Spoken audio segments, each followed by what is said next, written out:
So, shoutout guys, another tutorial pala under song. So, galing kay Jnske, Aalagaan ang title, Aalagaan. So, madali lang ito i-play guys. Madali lang i-memorize, isa-isa natin ituro. No intro hanggang matapos ang kanta. So, ulit, bago ito simulan, sa mga naghanap ulit ng manipis sa string, wag na kayong lumayo guys. Check lang Shopee link sa baba, direct link na yan. Mas maigi kung 2 sets ang bilhin ninyo kasi para may backup kayo agad. So, manipis, hindi masakit sa kamay pang practice. Check lang Shopee link. So, start tayo ulit. Chords tayo, chords. Start na tayo. Intro muna, intro. Ito ang intro, mga chords. Pakita ko muna. So, 2 lines ang intro. So, G sharp. So, gaya ng F, 4th fret yan, 4th fret. 4th fret, gaya ng F, 4th fret. And then, C minor. C minor. So, wala tayong broken chords na gamitin para di mahirap masyado, ha. Ganyan B minor, 3rd fret, 3rd fret. And then, B flat minor sa 1st fret. Okay, 1st fret.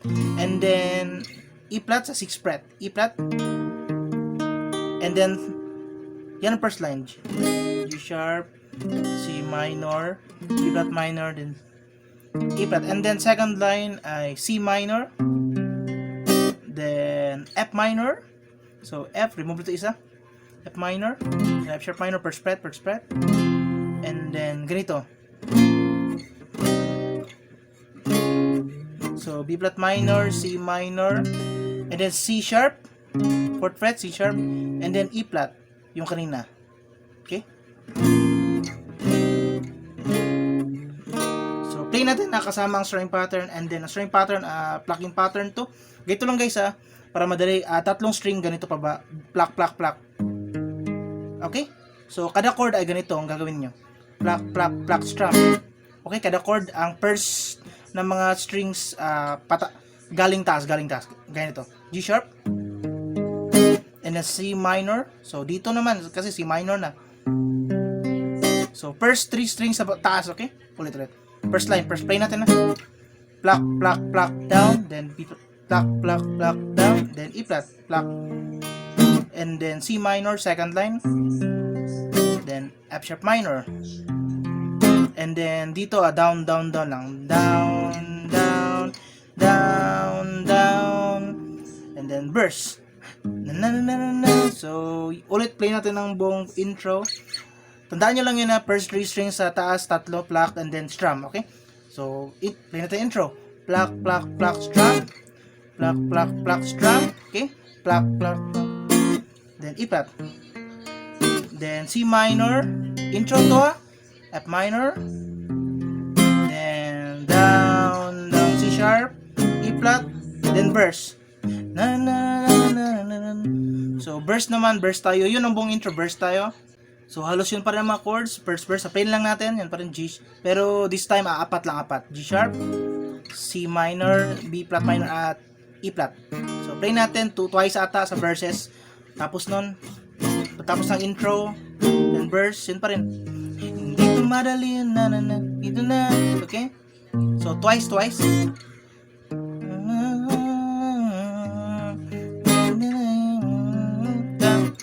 Pluck, pluck, pluck, down. Pluck, pluck, pluck. And then, yung pre-chorus, pre-chorus naman tayo. So, pakita ko muna. So, first chord ay tapos yung So, pakita ko muna. 2 lines ulit. Then, second line.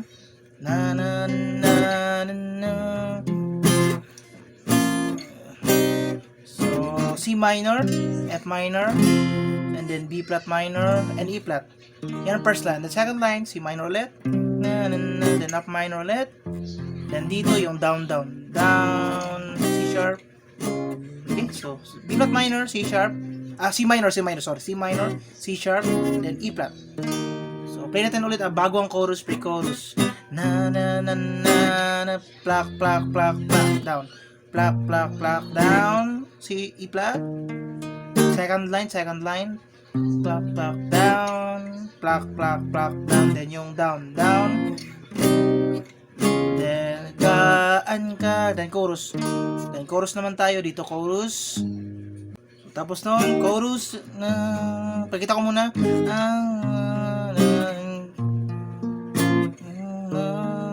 so twice to G sharp, C minor, down,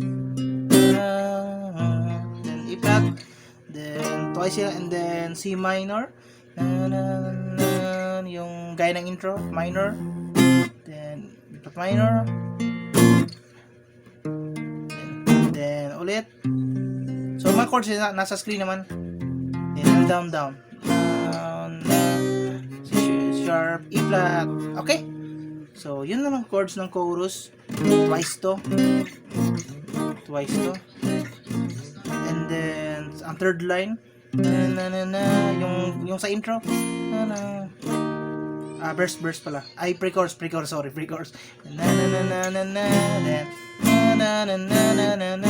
So yan lang. Ang mga chords ay nasa screen naman, yan lang, nakasusunod na yung chorus part. Then, balik ng verse. Diretso verse na yan eh. Diretso verse na pagkatapos ng chorus, diretso verse.